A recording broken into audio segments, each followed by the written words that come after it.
सभी फ्रेंड्स को मेरा नमस्कार। आज की इस वीडियो में हम जानेंगे गज लक्ष्मी व्रत की कथा।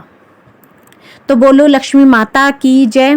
एक समय महर्षि श्री वेद व्यास जी हस्तिनापुर पधारे। उनका आगमन सुन महाराज धृतराष्ट्र उनको आदर सहित राजमहल में ले गए।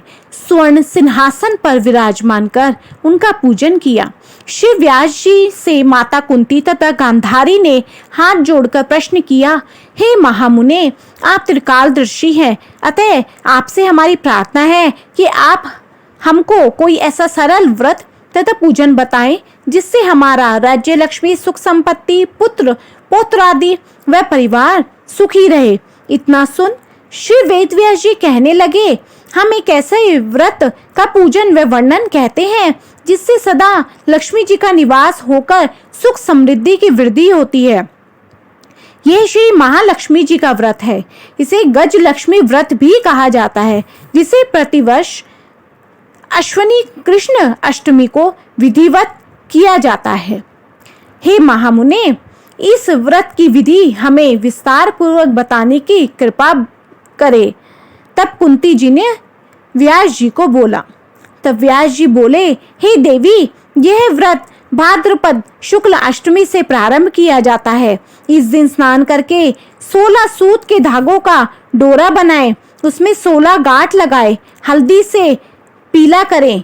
प्रतिदिन 16 दूब व 16 गेहूं डोरे को चढ़ाएं। अश्विन कृष्ण अष्टमी के दिन उपवास रखकर मिट्टी के हाथी पर श्री महालक्ष्मी जी की प्रतिमा स्थापित कर विधि पूर्वक पूजन करें। इस प्रकार श्रद्धा भक्ति सहित महालक्ष्मी जी का व्रत पूजन करने से आप लोगों को राज्य लक्ष्मी में सदा अभिवृद्धि होती रहेगी। इस प्रकार व्रत का विधान बताकर श्री वेद व्यास जी आश्रम को प्रस्थान कर गए।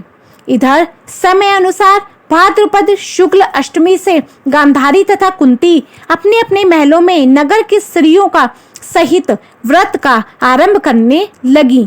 इस प्रकार 15 दिन बीत गए।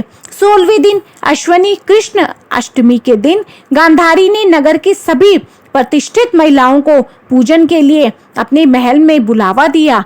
माता कुंती के यहाँ कोई भी महिला पूजन के लिए नहीं आई। साथ ही माता कुंती को भी गांधारी ने नहीं बुलाया। ऐसा करने से माता कुंती ने अपना बड़ा अपमान समझा। उन्होंने पूजन की कोई तैयारी नहीं की एवं उदास होकर बैठ गई।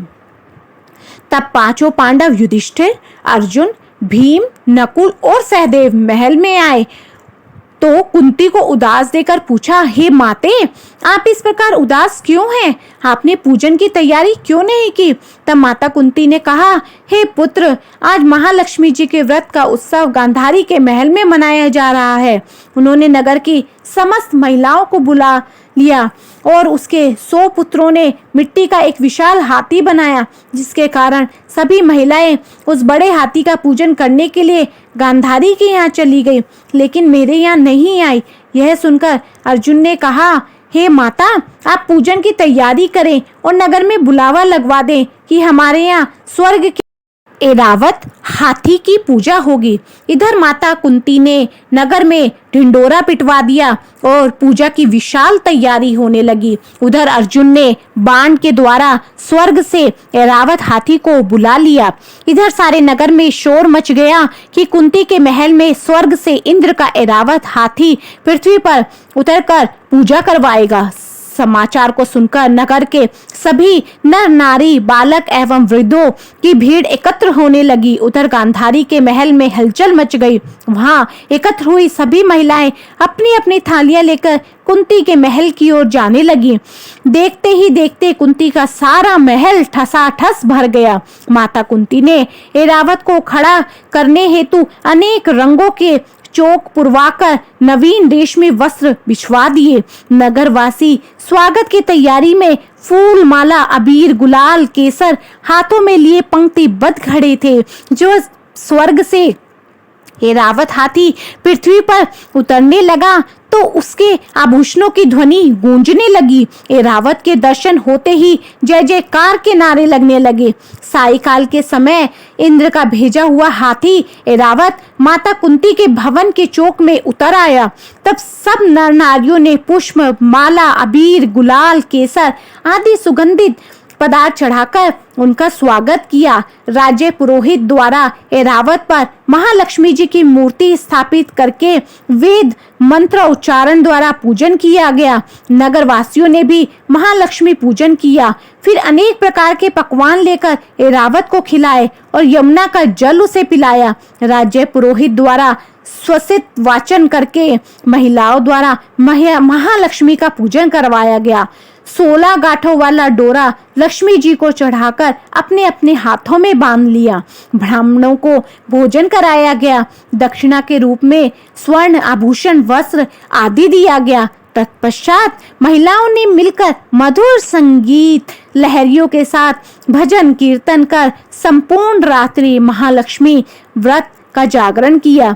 दूसरे दिन प्रातः राज्य पुरोहित द्वारा वेद मंत्राचार के साथ जलाशय में महालक्ष्मी जी की मूर्ति का विसर्जन किया गया।